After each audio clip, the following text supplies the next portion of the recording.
masuk surga ikut rombongan Nabi, mahal harganya. Bahkan Sayyidina Umar harus mengorbankan nyawa putranya biar bisa bareng sama Nabi Muhammad sallallahu alaihi wasallam. Syekh Fauzan mengatakan tarekah ini adalah nikmatan lil alamin, nikmat yang agung bagi alam semesta. Kenapa? Karena Rasul as-sadiq al-masduq yang wajib dibenarkan memberikan jaminan kepada semua yang masuk ke tarekah ini, bahkan kepada anak-anaknya. Pengen anak masuk surga apa kagak, Bu? Tungguin apaan lagi? Ikut tarekah ini. Tanya sama beliau tentang tarekah ini. Tanya tentang bagaimana kewajibannya, bagaimana syarat-syaratnya. Rasul yang menjamin, jalanin insya Allah kita diselamatkan sama Allah subhanahu wa ta'ala. Rabbi syrah li sadri wa yassir li amri wa hlul 'uqdatam min lisani yafqahu qawli bi rahmatika ya arhamar rahimin. Wa ufawwidhu amri ila Allah innallaha basirun bil 'ibad. Allahumma ihsyurna fi zumrati abil khair at-tijani wa amidna bimadadi khatmil awliya'il kitmani amin. Wa ba'du. Yang dimuliakan Allah subhanahu wa ta'ala, para alim ulama, para muqaddam, para masyayikh, para kesepuhan, khususnya guru kita bersama Asy-Syaikh Kiai Haji Misbahul Anam, dan juga Kiai Haji Selamat Ma'arif, dan juga Kiai Haji Irwan Muhibbuddin, dan juga Kiai Haji Gus Muhammad Ibn Syekh Misbahul Anam. Mudah-mudahan para tuan guru kita dipanjangin umur sama Allah subhanahu wa ta'ala, diijabah doanya, dimudahkan urusannya, dimudahkan perjuangannya, terus tambah manfaat buat umat Nabi Muhammad sallallahu alaihi wasallam, dan juga Ustaz Ahmad Halimi, dan juga para hadirin, para asatidz yang lain yang belum dapat Al-Fakir sebutkan namanya satu persatu. Hadirin para pecinta Rasulullah sallallahu alaihi wasallam, kebetulan petasannya yang terakhir semblep, nggak meledak, udah minder duluan. Kayaknya udah banyak banget ilmu yang kita dapat ya. Rasanya cukup apa cukup ya? Terus apa? Masih kuat nih. Hebat antum dididik sama beliau. Alhamdulillah. Alhamdulillah, Al-Fakir dapat ilmu pada siang hari ini yang banyak dari guru-guru kita. Mudah-mudahan manfaat, nambahin kita teman buat ngikutin sunnah-sunnahnya Nabi Muhammad sallallahu alaihi wasallam. Amin ya rabbal alamin. Ikhwah fillah, apa namanya, kita udah ngeblank duluan. Tadi guru kita bilang la taghdab, Rasulullah SAW ngajarin orang kalau mau masuk surga jangan marah. Ada satu kisah inspirasi. Ada seorang nenek-nenek lagi naik kereta begitu. Lagi naik kereta, penumpang ada banyak. Tiba-tiba ada anak muda naik bawa tas, bawaannya banyak lagi. Itu dia tabrak orang-orang sama dia pakai tasnya dia. Udah ditabrak-tabrak, pada marah-marah. Ini nenek-nenek ditabrak juga, disenggol pakai tas. Dia kagak marah-marah. Penasaran ini orang. Sampai ditanya itu nenek-nenek, udah pada tahu semua ya cerita ini? Apa belum? Yang udah tahu belakang nggak tahu aja. Kayaknya guru kita udah tahu, makanya nyengir-nyengir aja. Ditanya anak muda ini, Nek, kenapa kok nenek kagak marah? Saya ganggu, saya senggol katanya. Yang lain pada marah-marah semua, padahal nenek lebih tua, pasti lebih sakit. Sama yang duduk sekarang nih, kok kagak marah? Kita ceramah sampai 4, Ustaz yang benar aja ngundang penceramah sampai 4. Padahal udah tua kok kagak marah-marah, malah minta terus. Itu kan tanda ya, punya cinta sama Nabi Muhammad sallallahu alaihi wasallam. Senang apa senang?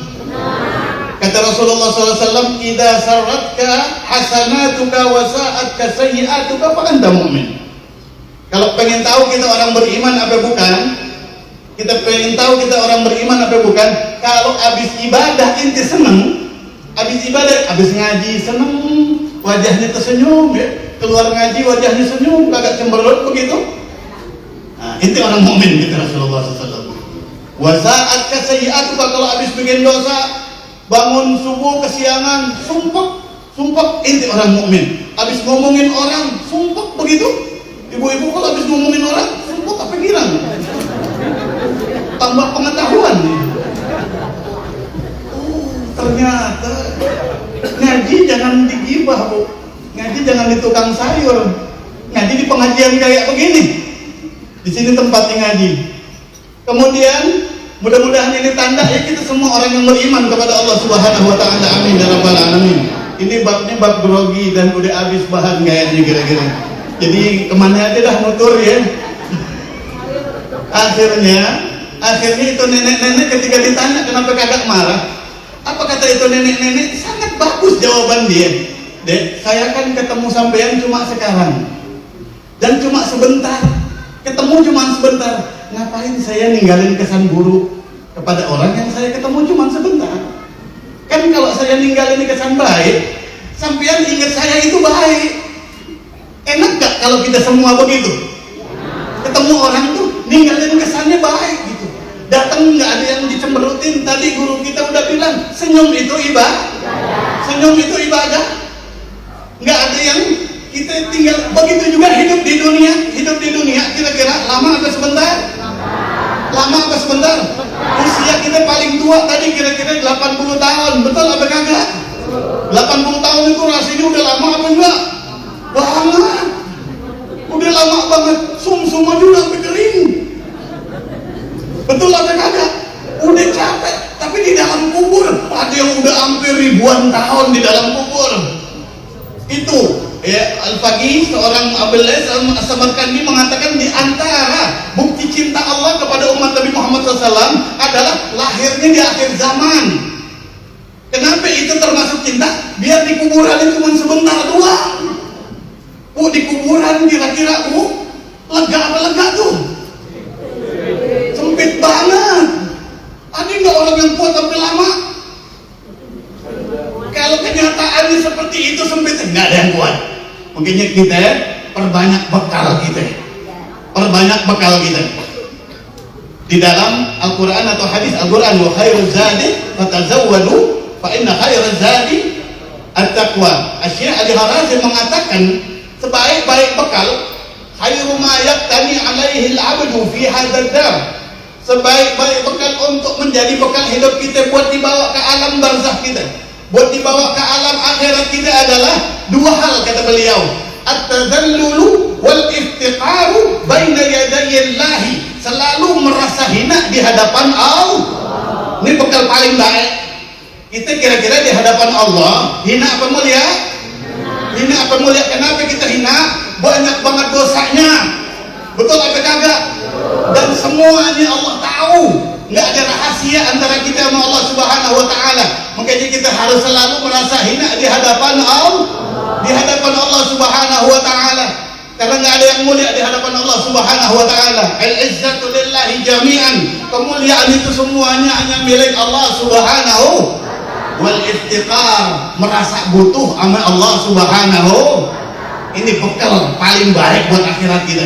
Kalau kita merasa butuh sama Allah Subhanahu wa taala, ya, kita kira-kira kalau kaya kita sombong apa kagak? Kagak sombong karena kita menyadari betul. Ya, kalau yang dikasih, yang kita miliki hanya pemberian Allah. Hanya pemberian Allah Subhanahu. Dan kalaupun kita kurang daripada yang lain, kita kagak bakalan kufur. Kenapa? Kita menyadari kita lahir sama-sama kagak punya modal. Sama-sama modal dengkul. Sama kita semua modal dengkul di hadapan Allah Subhanahu wa taala. Oleh karenanya kita disuruh merasa fakir terus di hadapan Allah Subhanahu wa taala. Terutamanya kita fakir sama ampunan Allah Subhanahu. Kalau kita terus merasa fakir sama ampunan Allah, kira-kira solusinya apa? Kita minta maaf, kita istighfar. Tadi guru kita udah jelaskan fadilahnya istighfar. Kira-kira orang yang banyak istighfar itu orang yang beruntung apa beruntung, Bu? Beruntung apa kagak? Udah bisa istiqomah belum istighfar selama ini?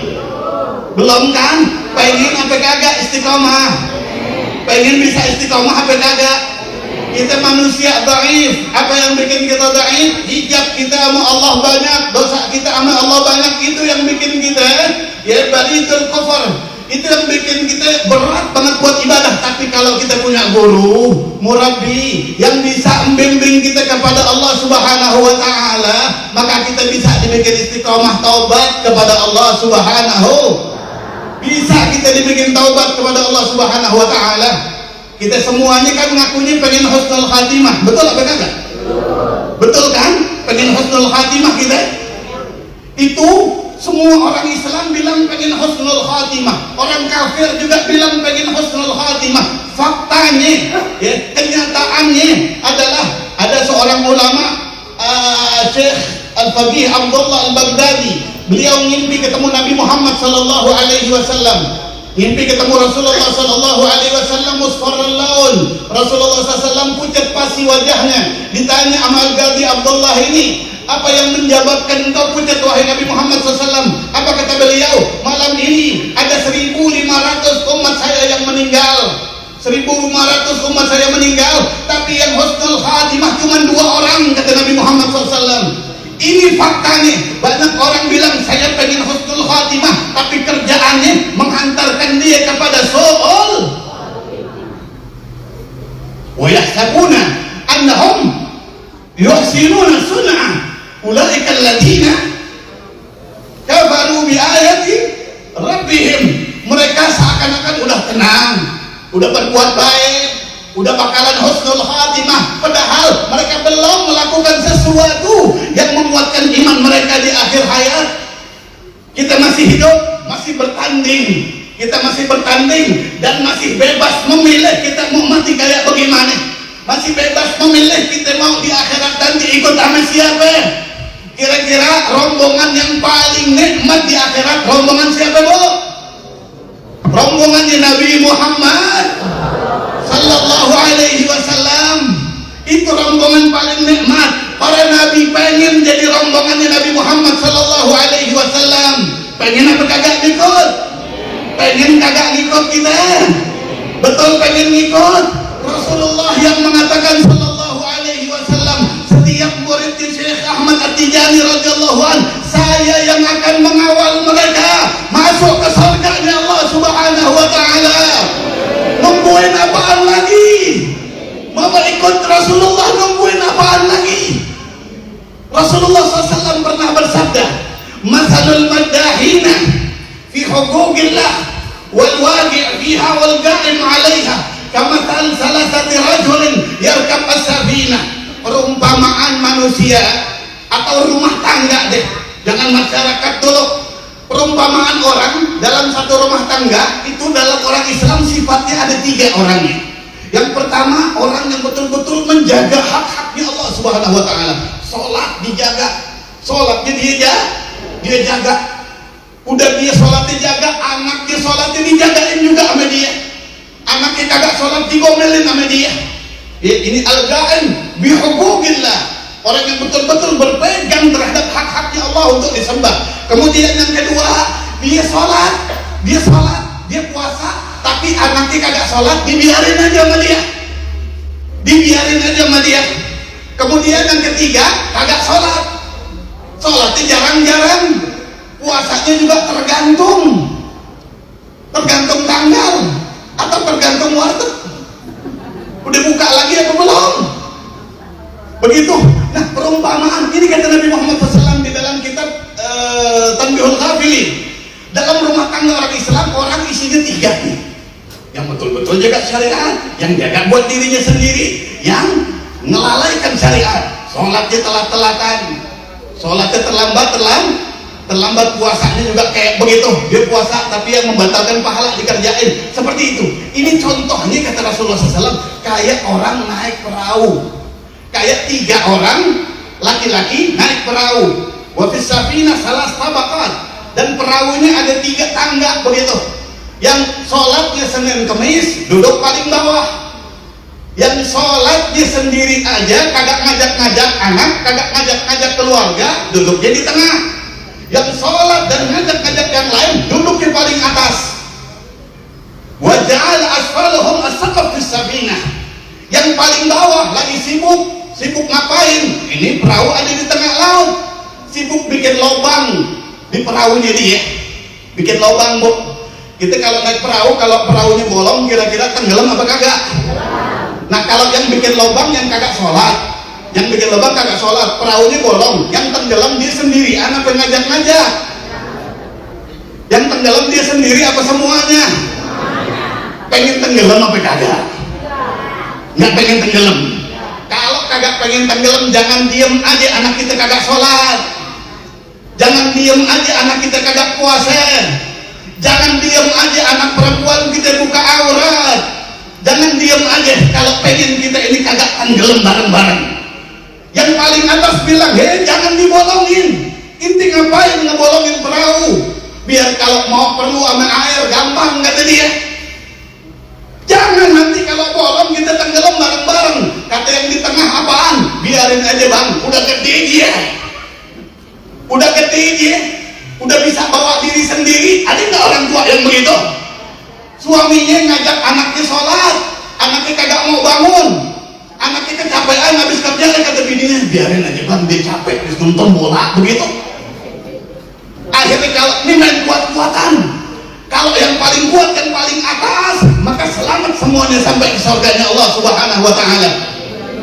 Di dalam Al-Qur'an disebutkan, wal takum minkum ummatun yad'una ilal khairi wa ya'muruna bil ma'ruf wa yanhauna 'anil munkar wa ulaika humul muflihun. Orang yang berhasil, sukses, husnul khatimah, bawa keluarganya masuk surganya Allah. Nih, orang ya'mur bil ma'ruf, yad'una ilal khair, ngajak kepada kebaikan kepada keluarganya. Belum bisa kepada yang lain, keluarga kita dulu. Qu anfusakum wa ahlikum.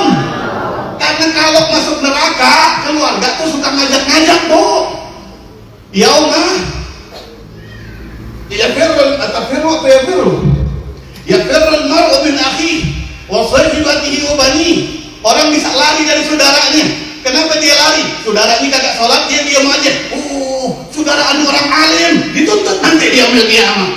Ngajak-ngajak, Bu, saudara kita masuk neraka, makanya kita selamatin. Dan di Tijani ini jaminan tadi udah guru kita bilang, Rasul yang menjaminnya, Rasulullah yang menjamin, bukan cuma orang yang berbaiat tariqah ini. Anna abawai akhir hadhihi tariqah wa azwajahu wa auladahu dunal hafadah yadkhuluna jannata bila hisabin wala iqab. Semua orang yang bernazar jadi muridnya Rasulullah sallallahu alaihi wasallam dengan menjadi muridnya Syekh Ahmad Tijani radhiyallahu an, dia, kedua orang tuanya, istri atau suaminya dan semua anaknya masuk surga tanpa hisab. Ini mahal, Bu. Ini sangat mahal harganya. Sahabat aja kagak dapat ini. Sahabat aja kagak dapat jaminan seperti ini. Betul apa betul? Berapa banyak sahabat yang anaknya masuk neraka, orang tuanya masuk neraka, banyak, Bu. Ada satu kisah, nggak tahu udah pernah disampaikan apa belum, tentang Sayyidina Umar. Udah pernah disampaikan belum ya? Agak panjang nih, dongengnya agak panjang. Udah mulai istikharah nih ibu-ibu orangnya. Terus apa jangan nih? Sayyidina Umar itu punya anak 13 di dalam kitab Nurul Absar, dan dari istri beberapa istri. Jadi Rasulullah SAW istrinya nggak satu, sahabat juga kayak begitu. Nah, udah nggak usah diterusin, terjadi dalil. Bentar ngerempet, ibu-ibu bangun satu-satu bentar. Sallallahu alaihi Muhammad. Tapi katanya selamat, yang penting lemari. Yang penting lemari. Emang begitu beneran, Bu? Enggak ya? Enggak ternyata, alhamdulillah. Sallallahu alaihi Muhammad. Nah, kalau lagi salawat begitu tuh lagi nyari tuh lupa gitu. Hebatnya Rasulullah SAW. Nah, Sayyidina Umar itu putranya namanya sama. Kalau dari istrinya lahir anak laki-laki dinamain umpamanya Abdurrahman. Ada Abdurrahman, ada 3. Abdurrahman, di istri yang kedua Abdurrahman Akbar, Abdurrahman Awsat, Abdurrahman Asghar begitu. Nah, ada satu anak beliau saking lembutnya pengarang kitab sejarah itu sampai disebut julukannya, nggak disebut namanya.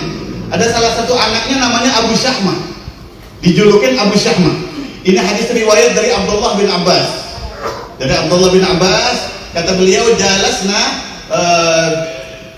fi Masjid An-Nabawi wa Amirul Mukminin Umar bin Al-Khattab jalis ma'ana.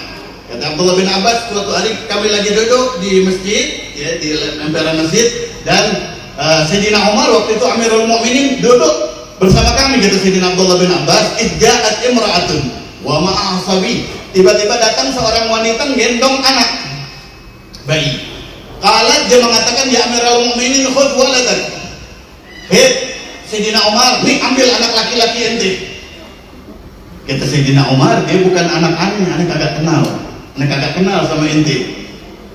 Innama hadza waladu waladika. Ini cucu ente katanya. Ini cucu, ini anak dari anak laki-laki ente. Kata Sayyidina Umar, abi halalin ambi haram. Ini anak halal apa haram nih, kata Sayyidina Umar. Langsung tegas kok Sayyidina Umar. Ini anak halal apa haram? Maksudnya kok aneh kagak tahu punya cucu, begitu. Fa amma min qibali fa bi halalin wa min qibalihi fa bi haram. Dari sisi saya halal, tapi dari sisi sang laki-laki haram.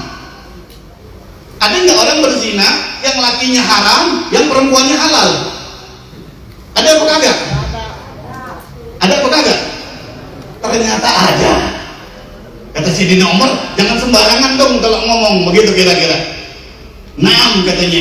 Kata ini perempuan, suatu hari ente punya anak yang namanya Abu Syahmah, kharaja ya, min sakinatil Yahud, keluar dari pemukiman orang Yahudi, sakiran, dalam keadaan sakran, mabuk berat, warawadan. Kemudian melihat aneh, dia lagi mabuk, ditarik hatta uzmiya alaih, sampai aneh pingsan. Tuh kenapa halal buatan perempuan, dia pingsan, dia kagak tahu apa-apa.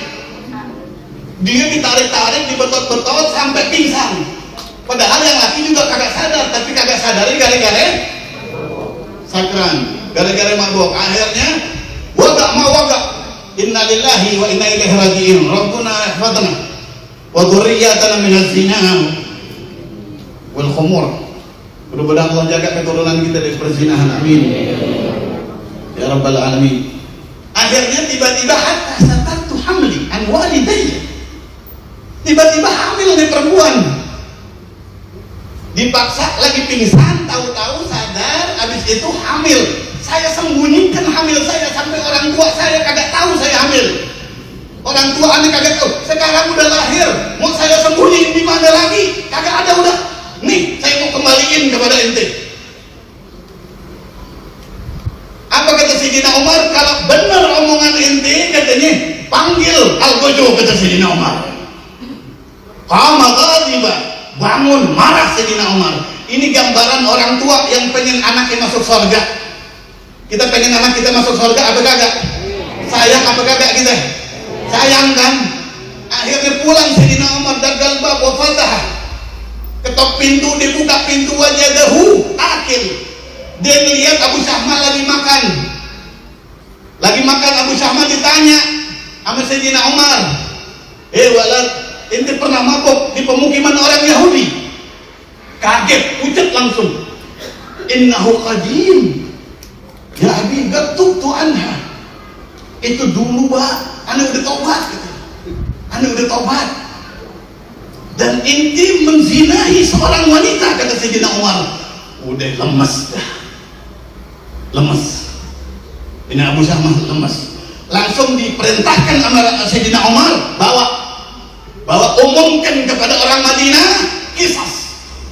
Dihukum ini, bisawat, mi'atu jaldah.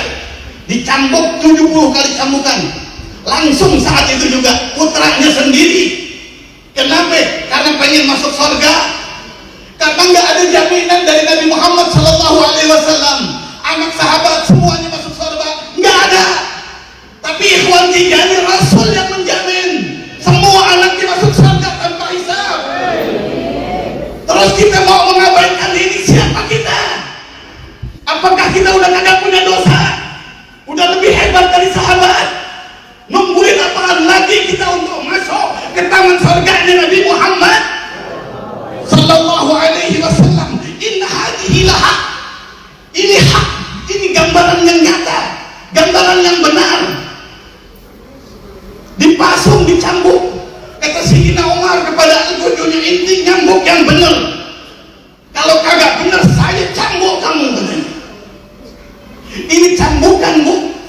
sekali cambuk aja pingsan.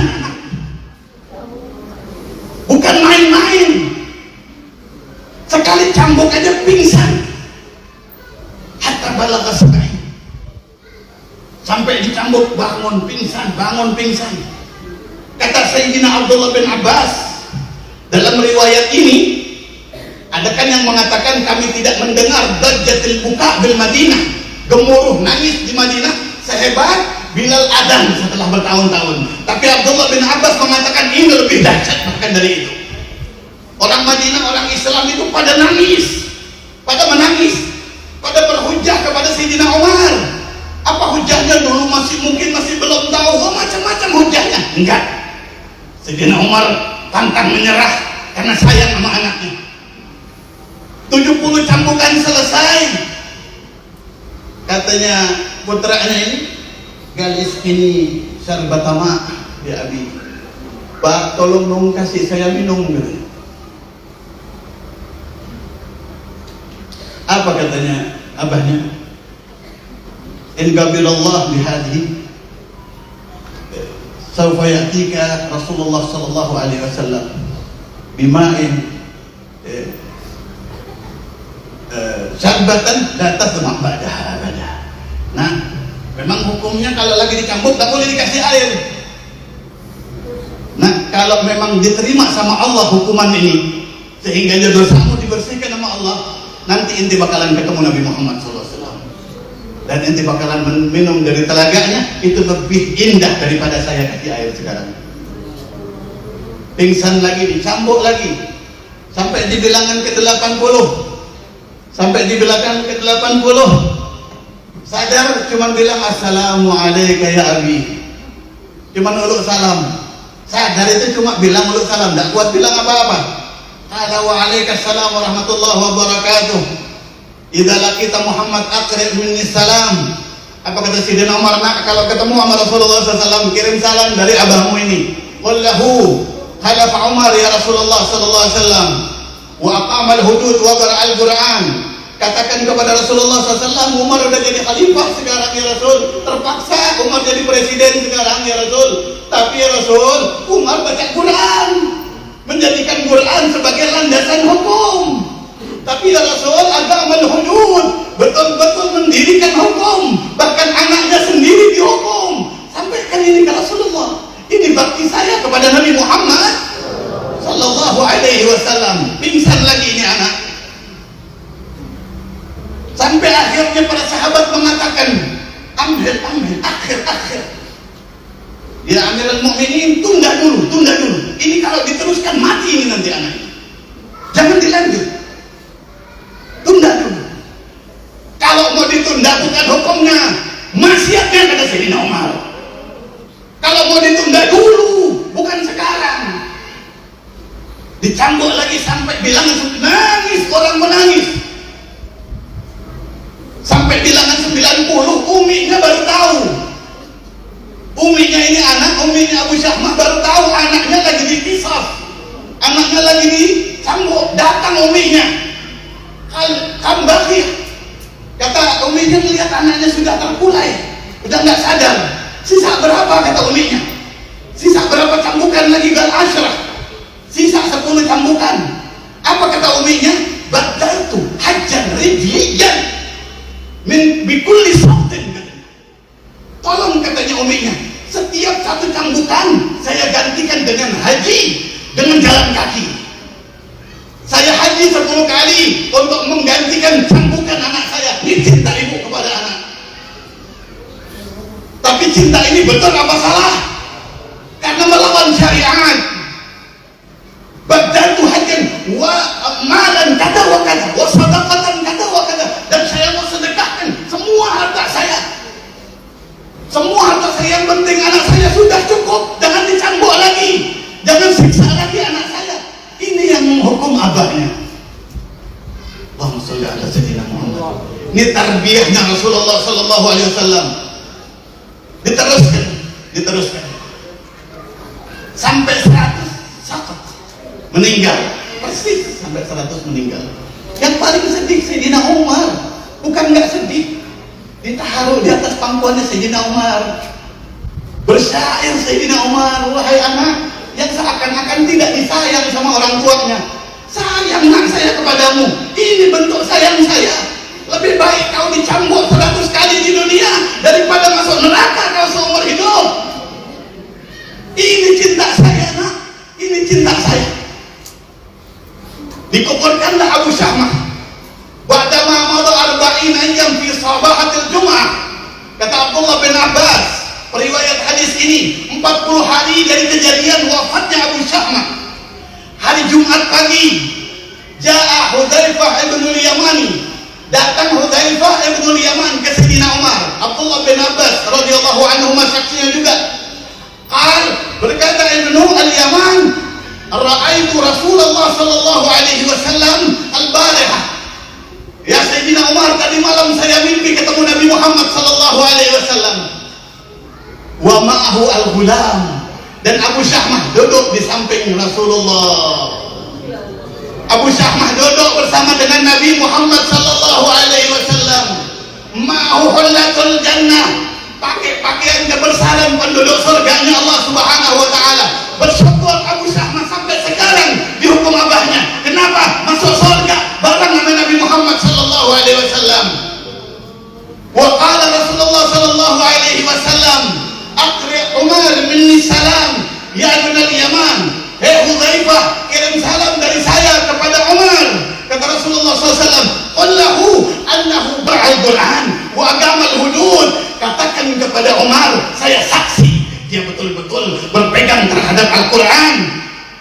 Katakan kepadanya, saya saksi dia betul-betul mendirikan hukumnya Allah Subhanahu wa ta'ala dalam menjadi pemimpin. Katakan. Dan Al-Ghulam, Abu Syahmah mengatakan, kan akrib abi minni salam. Ya Ibnul Yaman, salam sama bapak saya. Salam sama bapak saya. Katanya Abu Syahmah. Apa kata anaknya? Tahharakallahu kama tahhartani. Sebagaimana engkau sucikan saya di dunia, mudah-mudahan Allah sucikan engkau, katanya. Merasa disucikan sama orang tuanya, bisa kumpul sama Nabi Muhammad sallallahu alaihi wasallam. Mahal masuk surga ikut rombongan Nabi, mahal harganya. Bahkan Sayyidina Umar harus mengorbankan nyawa putranya biar bisa bareng sama Nabi Muhammad sallallahu alaihi wasallam. Syekh Fauzan mengatakan, tarekat ini adalah nikmatan lil alamin, nikmat yang agung bagi alam semesta. Kenapa? Karena Rasul as-Sadiq al-Masduq yang wajib dibenarkan memberikan jaminan kepada semua yang masuk ke tarekat ini, bahkan kepada anak-anaknya. Pengen anak masuk surga apa kagak, Bu? Tungguin apaan lagi? Ikut tarekat. Tanya sama beliau tentang tarekat ini. Tanya tentang bagaimana kewajibannya, bagaimana syarat-syaratnya. Rasul yang menjamin, jalanin insya Allah kita diselamatkan sama Allah Subhanahu wa ta'ala. Mudah-mudahan ilmu yang sedikit ada manfaat, mudah-mudahan kisah ini menjadi motivasi buat kita. Amin ya rabbal alamin. Allahumma ya man wafaqa ahlal khair wa anahum alaihi wa fa'inna Allahumma lil khair wa anna alaihi. Allahumma syarna fi zumrati abil faid at-tijani wa amidna bimadadi khatmil awliya al-kitmani. Allahumma rabbana atina fid dunya hasanah wa fil akhirati hasanatan wa qina adzaban nar. Allahumma shalli ala sayyidina Muhammadin al-fatih lima ughliq wal khatim lima sabaq nasir al-haq bil haq wal hadi ila siratikal mustaqim wa ala alihi haqqa qadrihi miqdarihi al-azim. Assalamu alaikum warahmatullahi wabarakatuh.